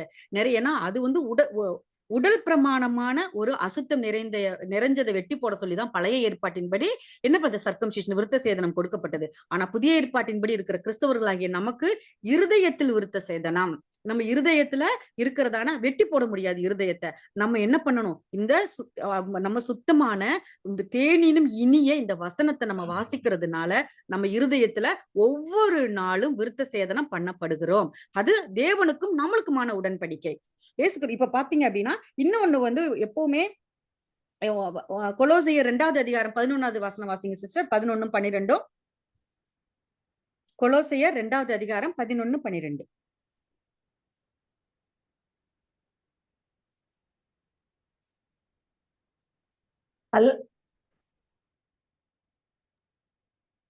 நீங்கள் கிறிஸ்துவை பற்றும் விருத்த சேதனத்தினாலே மாம்சத்துக்குரிய பாவ சரீரத்தை களைந்து விட்டதினால் கையால் செய்யப்படாத விருத்த சேதனத்தை அவருக்குள் பெற்றீர்கள். பாருங்க, இங்க வந்து விருத்த சேதனத்தை வந்து எதோட சம்பந்தப்படுத்துறாங்கன்னா ஞானஸ்நானத்தோட வந்து சம்பந்தப்படுத்தி பேசுறாங்க. அப்போ நம்மளுக்கு என்னதுதான் விருத்த சேதனம்? நம்மளுக்கான உடன்படிக்கை என்ன? நல் மனசாட்சியின் உடன்படிக்கை ஞானஸ்நானம். ஏன்னா நான் வந்து உங்களுக்குள்ளார மறிச்சிட்டேன், பாவத்துக்கு மறிச்சு நீதிக்கு பிழைத்திருக்கும்படி ரோமர் அதிகாரத்துல பவுல் ரொம்ப அழகா சொல்லியிருப்பாரு. பாவத்துக்கு மறித்து நீதிக்கு நான் வந்து பழைச்சிருக்கேன். இயேசுவோட கூட மறித்தேன், அவரோட கூட அடக்கம் பண்ணப்பட்டேன், அவரோட கூட உயிரோட எழுந்தேன். அந்த அனுபவம் தான் ஞானஸ்நானம். இது உங்களுக்கும் எனக்குமாக கொடுக்கப்பட்ட ஒரு உடன்படிக்கை. ஏன்னா நம்ம என்ன பண்ணி ஞானஸ்நானம் எடுக்கிறப்பவே நம்ம அவருக்குள்ளார ஒரு உடன்படிக்கைக்குள்ளார நம்ம வந்துடுறோம். நீங்க சொல்றதன்படி நான் நடப்பேன் அவருக்கு நம்ம ப்ராமிஸ் பண்ணிக்கணும். நிறைய வந்து சத்தியம் பண்ணியிருப்போம். அப்புறம் அந்த ஞானஸ்நானம் கொடுக்க போடுறப்போ நிறைய கொஸ்டின் கேட்பாங்க. அது உங்களுக்கு நீங்க எடுத்திருந்தீங்கன்னா அந்த அனுபவத்துக்குள்ள கடந்து வந்திருப்பீங்கன்னு கர்த்தருக்குள்ள நான் விசுவாசிக்கிறேன். நிறைய கொஸ்டின்ஸ் கேட்பாங்க. அப்போ நீங்க ஆமா ஆமா ஆமான்னு தான் நம்ம அதுக்கு ஆன்சர் பண்ணி, பாவத்தை விட்டுட்டீங்களா? விட்டுட்டேன். இயேசு கிறிஸ்துவ சொந்த ரட்சகரா ஏற்றுக்கொண்டீங்களா? ஏற்றுக்கொண்டுட்டேன். அவர் மட்டும்தான் பாவங்கள்ல இருந்து உங்களை வந்து ரட்சிப்பை கொடுக்க முடியும் நம்புறீங்களா? நம்புறேன். இந்த மாதிரியான சத்தியங்களை வந்து நம்ம என்ன பண்ணிருப்போம்? இயேசு கிறிஸ்துவின் நாமத்தினால ஞானஸ்நானம் கொடுத்து வெளியில வாரப்போ நம்ம அவருக்குள்ளாக பண்ணிருப்போம். இது என்னது? இயேசு கிறிஸ்துவுக்கும் நம்மளுக்குமான ஒரு உடன்படிக்கை. ஞானஸ்நானம்ங்கிறது நல் மனசாட்சியின் உடன்படிக்கை. உடன்படிக்கைனா என்ன? ஆதியாகமத்துல ஆபிரகாம் வந்து தேவன்கிட்ட என்ன சொன்னாரு? நீங்க சொல்றதன்படி நான் நடப்பேன் அப்படின்னு சொல்லி என்னைக்கு ப்ராமிஸ் பண்ணி உடன்படிக்கை பண்ணி சர்க்கம்சேஷன் பண்ணி உடன்படிக்கை பண்ணினாரோ அப்பத்துல இருந்து தேவன் காட்டின திசைகள்ல தான் அவர் தன்னுடைய சொந்த ஜனம், அவரோட சொந்த தெய்வம், அவரோட சொந்த நிலம் எல்லாத்தையும் விட்டுட்டு தேவன் சொன்ன பாதைகளை நோக்கி அவர் நடந்து அந்த கல்தேயர் தேசத்துல இருக்கிற அந்த ஊருங்கிற இடத்தை விட்டு அவர் நகண்டு வர ஆரம்பிச்சார். அதே போல நாமளும் என்ன செய்யறோம்? இயேசு கிறிஸ்துவின் நாமத்தினாலே நம்ம என்ன பண்ணிருக்கோம்? அவருக்குள்ளார ஒரு உடன்படிக்கையை பண்ணி, நீங்க சொல்ற வழியில நான் நடப்பேன், நீங்க எங்க கூட்டிட்டு போனாலும் நான் போவேன், நீங்க என்ன சொன்னாலும் நான் அதை செய்வேன்னு சொல்லி நம்ம என்ன பண்ணிக்கிறோம்? அவருக்குள்ளாக ஒரு சத்திய பிரமாணம் கொடுத்துதான் நம்ம ஞானஸ்நானத்திற்குள்ளாக இருந்து வெளியில வருகிறோம். அது அவருக்குள்ளாக நம்ம கொடுக்கிற ஒரு சத்திய பிரமாணம். அவர் பலியில நாம நடப்போம் அப்படின்னு சொல்லி நாம கொடுக்கறதான சத்திய பிரமாணம். இப்ப பாத்தீங்க அப்படின்னா புசிக்க தகாத மிருகங்கள் அப்படின்னு சொல்லிட்டு ஒரு குரூப் வந்து நம்மளுக்கு சொல்லப்பட்டிருக்கும். அதுல பாத்தீங்கன்னா சத்தியத்தை அறிந்தும், அதுல சில மிருகங்கள் வந்து அசை போடும், ஆனா விரிகுழம்பு இருக்காது, அதையும் நீ சாப்பிடாத. என்ன விரிகுழம்பு இருக்கும் ஆனா அசை போடாது, அதையும் நீ சாப்பிடாத அப்படிங்கிற மாதிரியான ஒரு சில கேட்டகரி வந்து இருக்கும். அதுல பாருங்க, சத்தியத்தை அறிஞ்சும் அசை போடும். அதன்படி என்னது? சத்தியத்தை அறிஞ்சிருப்பாங்க, அசை போடுவாங்க, ஆனா என்ன பண்ண மாட்டாங்க? அந்த 8ஆம் நாள் விருத்த சேதனம், அதாவது உடன்படிக்கைக்குள்ள இருந்தா, உடன்படிக்கைன்னா என்ன? நான் நடப்பேன்னு ப்ராமிஸ் பண்ணி கொடுக்கறது. அந்த நடப்பேன் அப்படிங்கறதுல அவங்க தவறிடுவாங்க. அந்த மிருகத்தையும் சாப்பிடக்கூடாது. அந்த மாதிரியான ஆத்துமாக்களும் தேவன் வந்து விரும்புகிறது இல்ல. யாக்கோபு 1வது அதிகாரம் 22வது வசனத்தை வாசிங்க சிஸ்டர்.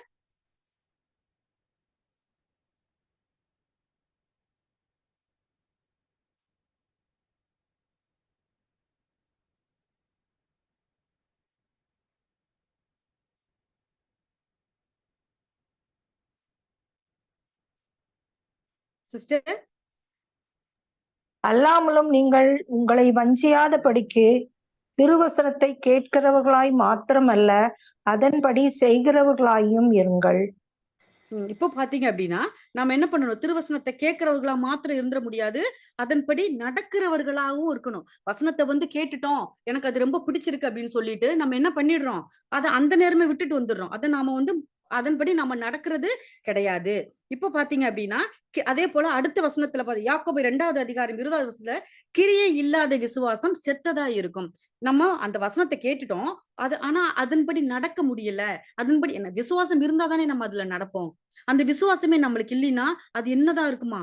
அந்த விசுவாசம் கிரியை நடக்காத அந்த விசுவாசத்தை பெற்றுக்கொண்டேன், ஆனா அதன்படி நான் செய்ய மாட்டேன், அதன்படி நான் நடக்க மாட்டேன்னா அந்த விசுவாசம் செத்ததா இருக்கும். நாம அந்த வசனத்தை தியானிச்சும் அதற்குரிய ஆசீர்வாதத்தை புடிச்சுக்கிட்டாலும் அதனால நம்மளுக்கு ஒரு பிரயோஜனமும் இல்லாம போயிட்டோம். விரிகுழம்புல அசை போடாத மிருகங்கள்ல முக்கியமா பாத்தீங்கன்னா பன்னி வந்து ரொம்ப அருவருப்பானது, தொடத்தகாததுமான அப்படின்னு சொல்லிட்டு அழகா வந்து அதுல டிஸ்கிரைப் பண்ணி எழுதியிருப்பாங்க. அவ்வளவு அசுத்தமான மிருகம் அப்படின்னு சொல்லியிருக்கோம். பன்றியை எவ்வளவு இது சொல்லுவாங்கன்னா, சத்தியத்தை அறிந்தும் பின்மாற்றத்திற்கு போனவர்களை தான் என்ன பண்ணுவாங்க? பன்றிக்கு அடையாளமா சொல்லுவாங்க.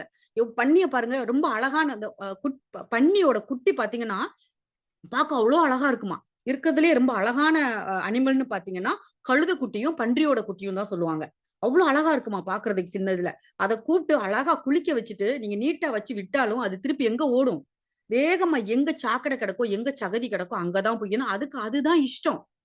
ஆனா அது அப்போ நம்ம என்ன பண்ணுவோம்? வேதம் சத்தியம் அப்படிங்கிற அந்த வசனத்தை கொண்டு அதை அழகா சுத்தப்படுத்தி வச்சிருந்தாலும் அது என்ன பண்ணும்? வேகமா ஓடி போய் திருப்பி அந்த உலகம் அப்படிங்கிறதற்குள்ளாக ஓடி போய் படுத்துக்கும். எனக்கு இந்த உலகம் தான், இந்த உலகத்துல இருக்கிறதான அனலும் குளிரும் தான் எனக்கு ரொம்ப கம்ஃபர்டபுளா இருக்கு, நான் இதுக்குள்ளதான் நான் இருக்க போறேன், இதுக்குள்ளதான் எனக்கு சந்தோஷம், இதுதான். சத்தியத்தை கேட்டேன், ஓகே, வார ஒரு நாள் சர்ச்சுக்கு போனேன், சத்தியத்தை கேட்டேன், எனக்கு அவ்வளவுதான், அது போதும். அடுத்து திருப்பி அந்த உலகத்துக்குள்ளார போய் நான் சாக்கடைக்குள்ள போய் படுத்துக்கிருவேன். எனக்கு இந்த உலக பிரமாண படம் பாக்குறது, சிகரெட் பிடிக்கிறது, எப்போ பாரு நம்ம வீட்டுல சண்டை போட்டுட்டே இருக்கிறது, புறம் பேசுறது, இந்த மாதிரியான உலகத்துக்குள்ளார எனக்கு கம்ஃபர்டபுளா இருக்கு, நான் அப்படிதான் இருப்பேன், அதன்படிதான் நான் நடப்பேன் அப்படின்னு சொல்றவங்க எல்லாம் எந்த மாதிரியான ஒரு அனுபவத்துக்குள்ள போறாங்க? இந்த பன்றியின் அனுபவத்துக்குள்ள போறாங்க. ஏன்னா பன்றிக்கு பாத்தீங்கன்னா விரிகுளம்பு இருக்கும், ஒரு கால்கள் இதே மாதிரி விரிஞ்சிருக்கும், ஆனா அசை போடாது. அசை போடாதுன்னா என்னது? சத்தியத்தை கேட்கவே கேட்காது, ஆனா விரிகுளம்பு இருக்கும். அது என்ன பண்ணும்? நானும் கடவுள் சொன்ன வழியில நான் நடக்கிறேன்னு சொல்லிட்டு உலகத்துக்கு ஒரு மாய்மாலத்தை காட்டிட்டு சத்தியத்தை காதவே வாங்காது. அது விரிகுளம்புள்ள அனிமல். அப்படிங்கிறப்போ பார்த்தோன்னா இந்த மாதிரியான ஒரு அனுபவத்திற்குள்ளாக நம்ம போகக்கூடாது.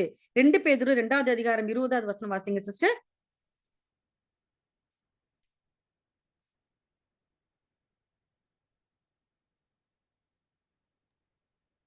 கர்த்தரும் இரட்சகருமாயிருக்கிற இயேசு கிறிஸ்துவை கர்த்தர் அறிவினாலே உலகத்தின் அசுத்தங்களுக்கு தப்பினவர்கள் மறுபடியும் அவைகளில் சிக்கிக் கொண்டு ஜெயிக்கப்பட்டால் அவர்களுடைய பின்னிலைமையை முன்னிலைமையிலும் கேடுள்ளதாயிருக்கும். இங்க பாருங்க, நம்ம வசனத்தை கேட்டுட்டு திருப்பி இந்த பன்றிக்குட்டி மாதிரி நாமளும் போய் எனக்கு வசனம் போதும் அப்படி அந்த நேரம் என்னை சாட்டிஸ்ஃபை பண்ணிச்சு, அந்த நேரம் எனக்கு அந்த ஆசீர்வாதம் கிடைச்சிச்சுன்னு சொல்லிட்டு ஆசீர்வாதத்தை தேவன் கரத்துல இருந்து பெற்றுக்கொண்டுட்டு திரும்புமா என்ன பண்ணிடுவோம்? நம்ம அந்த சாக்கடைக்குள்ள சகதிக்குள்ளார போனீங்கன்னா நம்ம முன்னிலைமையை காட்டிலும் பின்னிலைமை ரொம்ப பரிதவிக்க கூடியதாக இருக்கும். ஏன்னா ஒருத்தன் நியாயத்தை அறிந்து அதன்படி செய்கிறேன்னு நம்ம கர்த்தருக்குள்ளாக நம்ம ஒரு உடன்படிக்கை செஞ்சுட்டு அவர் காட்டிய வழியில நடப்பேன்னு சொல்லி நம்ம அவருக்குள்ள சத்தியம் பண்ணி கொடுத்துட்டு மீண்டுமாய் நம்ம அந்த உலகத்துக்குள்ள போகும்போது நம்மளுக்கு தேவனுடைய கரத்திலிருந்து வர்ற நியாய தீர்ப்புக்கு நம்ம தப்பவே முடியாது. தேவன் எவ்வளவுக்கு எவ்வளவு கிருபை உள்ளவரோ, எவ்வளவுக்கு எவ்வளவு அன்புள்ளவரோ அவ்வளவுக்கு அவ்வளவு எரிச்சல் உள்ள தேவன். அவர் நாமம் பயங்கரமானது. ரெவரண்ட் அப்படிங்கிற ஒரு பேர்ல சங்கீதத்துல குறிக்கப்பட்டிருக்கும். பயங்கரம் உள்ளது. பயங்கரம் எப்போ உள்ளதா இருக்கும்? தேவன் அநியாயத்திற்கு எதிர்த்து நிற்கிறார். அப்போ நீங்களும் நானும், என்னோட கணவர் எனக்கு என்கேஜ்மெண்ட் பண்ணிட்டு போயிருக்காரு, நீங்க வார வரைக்கும் என்னோட கன்னித்தன்மையை நான் பாதுகாத்து உங்களுக்காக நான் காத்திருப்பேன்னு சொல்லி அவருக்கு நான் சத்தியம் பண்ணி ஞானஸ்நானம்ங்கிற என்கேஜ்மெண்ட் மூலியமா நான் வந்துட்டு மீண்டுமாய் அவர் கல்யாணம் பண்றதுக்கு மணவாளன் வாரப்போ நான் இந்த உலக பிரமாணமா இருக்கிற ஒரு அசிங்கத்துக்குள்ளார நான் இங்க போயிட்டேன், பல ஆண்களோட நான் தொடர்பு வச்சிருந்தேன் அப்படின்னா என் கணவர் என்னை எப்படி ஃபேஸ் பண்ணுவார்? என்ன, நான் உன்னை நம்பி நான் உன்னை என்கேஜ்மெண்ட் பண்ணிட்டு நான் போனேனே, நான் திரும்பி வர்றப்ப இவ்வளவு அசிங்கமான நிலைமையில நீ இருக்கியே அப்படின்னு சொல்லி அவர் கொடுக்குற நியாய தீர்ப்புக்கு நம்மளால ஃபேஸ் பண்ண முடியுமா? அந்த கான்சிக்வன்சஸ நம்மளால அக்செப்ட் பண்ணிக்க முடியுமா?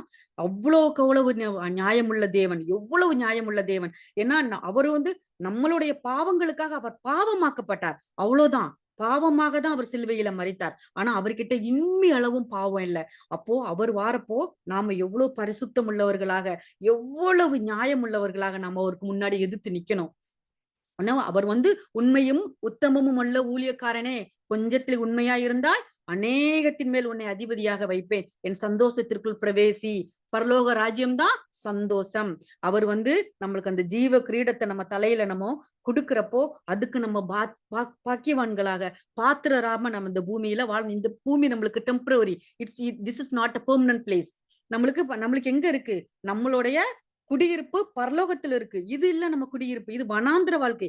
எப்படி இஸ்ரேலர்கள் 40 வருஷம் வனாந்திரத்துல போயிட்டு இருந்தாங்களோ அந்த வனாந்திர வாழ்க்கையில தான் நம்ம இப்ப வாழ்ந்துட்டு இருக்கோம். இது நம்மளுக்கு பெர்மனன்ட் கிடையாது. இது நம்ம it's not our eternal place. நம்மளுக்கு எட்டர்னல் எங்க இருக்கு? நம்மளுக்கு நித்திய வாழ்வு எங்க இருக்கு? பரலோகத்துல இருக்கு. பரலோகத்துல நம்மளுக்கு அழகான ஒரு ஜீவ கிரீடம், the life of the crown of life நம்மளுக்கு அங்க தேவன் வச்சிருக்காரு. அநேக அறைகள் உண்டு நம்மளுக்காக. அதை ஆயத்தம் பண்ணப்பதான் இயேசு கிறிஸ்து போயிருக்கார். அவர் வருகையில திரும்பி எல்லாருக்கும் அழகான ஒரு அறையெல்லாம் ரெடி பண்ணிட்டு, உங்களுக்கும் எனக்கு ரெடி பண்ணிட்டு அவர் திரும்பி வாரப்போ எனக்கு இந்த உலகம்தான் வேணும்னு சொல்லிட்டு நம்ம அந்த உலகத்துக்குள்ளார இருந்தோம்னா நம்மளுக்கு எந்த மாதிரியான ஒரு பனிஷ்மெண்ட் கிடைக்கும்? ஏன்னா நம்ம ஆசீர்வாதங்கள் குறித்து பேசுறப்பவும் ஒரு கண்டிப்பான ஒரு வார்த்தைகளையும் நம்ம கேட்டு நம்ம அதற்கேற்ற மாதிரி நம்மள என்ன பண்ணணும்? ஒரு புதுப்பிச்சு ஒரு புது சிருஷ்டியின் அனுபவத்திற்குள்ளாக நம்ம போகணும். எப்பவுமே எனக்கு இன்னைக்கு கேட்டேன், எனக்கு இது போதும், இந்த ஆகாரம் எனக்கு போதும்னு இல்லாம பலமான ஆகாரத்தை டெய்லி சாப்பிடணும். அப்படி பலமான ஆகாரத்தை சாப்பிடுறப்பதான் நம்மளுக்கு தேவையான இந்த ஓட்டத்தை ஓடுறதுக்கான பலத்தை பரிசுத்த ஆவியின் வல்லமையோட நம்மளுக்கு புரியல அப்படிங்கிறப்போ நம்மளுக்கு புரிஞ்சு படிக்கிறதுக்கு எனக்கு மீண்டும் அப்பா எனக்கு புரியல, எனக்கு இந்த வசனத்தை சொல்லித்தாங்கப்பா, நீங்க சொல்லித்தலன்னா எனக்கு யாரு எனக்கு சொல்லி தருவா அப்படின்னு சொல்லி அவரோட கால்களை இருக்க பற்றி கொண்டு நம்ம உட்கார்ந்து நம்ம அந்த வார்த்தையை தியானிச்சோம் அப்படின்னா அழகா உங்களுக்கு நம்ம அசை போட தேவன் நம்மளுக்கு சொல்லிக் கொடுப்பார். பரிசுத்தாவின் வல்லமை உங்களோட அந்த நேரத்துல இடைப்பட்டு எல்லாமே இப்போ உங்களுக்கு ஈஸியா புரிஞ்சிடும். ஈஸியா புரியறப்ப உங்களுக்கு அவ்வளோ ஒரு சந்தோஷம் கிடைக்கும் பாருங்க. அந்த சந்தோஷம் அலாதியான சந்தோஷமா இருக்கும். அத நான் நிறைய டைம்ல நான் அதை அனுபவிச்சிருக்கேன். ஓ, இந்த வார்த்தை இப்படி இருக்கா, இந்த வார்த்தை இப்படி இருக்கா அப்படின்னு சொல்லிட்டு நம்மளுக்கு பாத்தீங்கன்னா வேதம் பாத்தீங்கன்னா இன்னைக்கு நீங்க புரியுற மாதிரி நாளைக்கு புரியாது. இன்னைக்கு சங்கீதத்துல ஒரு வசனம் எடுத்து வாசிச்சீங்க, ஒரு அதிகாரம் எடுத்து வாசிச்சீங்கன்னா சாயந்தரம் ஒரு அடுத்த ஒரு 2 மணி நேரம் கடுத்து அதே வசனத்தை அதிகாரத்தை வாசிங்க, உங்களுக்கு வேற மாதிரி புரியும். தேவன் உங்களுக்கு வேற மாதிரி வெளிப்படுத்துவார். அந்த அனுபவம் நம்மளுக்கு வேணும். அதனால எப்பவுமே நம்ம என்ன பண்ணணும், அசை போடுகிறவர்களாகவும் இருக்கணும், அதே சேம் டைம் அதில் நடக்கிறவர்களாகவும், அந்த சத்தியத்தின்படி கேட்ட சத்தியத்தின்படி நடக்கிறவர்களாகவும் நாம இருக்கணும். ஏன்னா நான் என்ன சொன்னேன், 8வது நாள் விருத்த சேதனம் அப்படிங்கிறது ஒரு ஒரு உடன்படிக்கை. உடன்படிக்கைனா என்னது, அது உங்களோட சொற்படி நான் நடப்பேன்னு சொல்லி நம்ம அவருக்கு ப்ராமிஸ் பண்ணி கொடுக்கிறது. அசை போடுகிறது, வார்த்தையை கேட்டு தியானிக்கிறது. அந்த 2 விஷயங்களும் நம்ம வாழ்க்கையில 2ம் இசைவா வரணும். 2 காலும் நடந்தாதான் நம்ம அடுத்த ஸ்டெப்புக்கு போக முடியும். ஒத்த கால்லயே போயிட்டு இருந்தோம்னா ஹாப்பிங் ரேஸ்ன்னு கேள்விப்பட்டிருப்பீங்க. நொண்டி ஆட்டம்னு சொல்லிட்டு நொண்டி நொண்டி நொண்டி போனா காலும் வலிக்கும். நீங்க நினைக்கிற எல்லைய ரொம்ப லேட்டா தான் போய் எடுப்பீங்க. 2 விஷயங்களும் 2 அசை போடவும் செய்யணும். அட் த சேம் டைம் அவர் காட்டின வழி, அந்த சத்தியத்தை நீங்க படிச்சதின் வழியில நீங்க நம்மள நடத்தி கொண்டுட்டு போனோம்னா தேவன் நம்மளுக்கு அழகான, நம்மளுக்கு ரொம்ப ஒரு வித்தியாசமான ஒரு அனுபவத்திற்குள்ளாக நம்மளை கூட்டிட்டு போய் பரம காணானை காணும்படியாக நம்மளை நித்திய ஜீவனுக்குள்ளார கொண்டுட்டு போவார். உங்களுக்கும் எனக்கும் அந்த இடத்துல நம்மளுக்கு ஜீவ கிரீடம் இயேசு கிறிஸ்துவினால் அவரோட கூட அமரக்கூடிய, நான் போன முறையும் இந்த வசனத்தை சொன்னேன், ரொம்ப பிடிச்ச வசனம், வெளிப்படுத்தின விசேஷம் 3:21, அவரோட கூட சிங்காசனத்தில் உட்காரக்கூடிய அழைப்பு நம்மளுக்கும் உங்களுக்கும் இருக்குது. ஒரு சின்ன அழைப்பு இல்ல, நம்ம அதை புரிஞ்சுக்கணும். ஒரு சின்ன நீங்க மெசேஜ் கேட்டுட்டு மெசேஜின் படி ஓகே இன்னைக்கு கேட்டேன், அந்த மாதிரி அழைப்பு நம்மளுக்கு இல்ல. நம்ம இப்போ இல்ல, கர்த்தரோட சித்தம் இல்லாம நம்ம இந்த இடத்துல உட்காந்து எவ்வளவோ பேருக்கு பாக்கியம் இருக்கலாம், எவ்வளவோ பேர் இந்த குரூப்ல இருக்கலாம். ஆனா இன்னைக்கு நீங்களும் நானும் உட்கார்ந்து இருக்கிறது கர்த்தருடைய சித்தம். இந்த வார்த்தையை நம்ம பேசணும், இந்த வார்த்தையை உங்களோட சேர்ந்து நானும் தியானிக்கணுங்கிறது கர்த்தரோட சித்தம். இந்த மாதிரி நிறைய அனுபவங்களுக்குள்ளார கர்த்தர் நம்ம நடத்தி கொண்டு போறப்போ நம்மளுக்கு என்ன ஆகும், அவரோட கூட உட்காரக்கூடிய சிங்காசனத்தில் தேவனோட சிங்காசனத்தில் இயேசு கிறிஸ்து அமர்ந்திருக்கிறார். அவரோட கூட அமர்ந்திருக்கிற, அவரோட கூடனா அவரோட மடியில் அமர்ந்திருக்கிற ஒரு அழைப்பு நம்மளுக்குள்ளது. அந்த அழைப்பை இருக்க பற்றி கொண்டு மீண்டுமாய் நம்மளுடைய ஓட்டத்தை நம்மள மரணம் வரை ஓடி நம்மளுடைய ஜீவ கிரீடத்தை பெற்றுக்கொள்ள தேவன் தாமே நம்ம எல்லாரையும் ஆசீர்வதிப்பாராக. இந்த வார்த்தையை கொடுத்த தேவனுக்காக நான் நன்றி செலுத்துகிறேன். ஆமென்.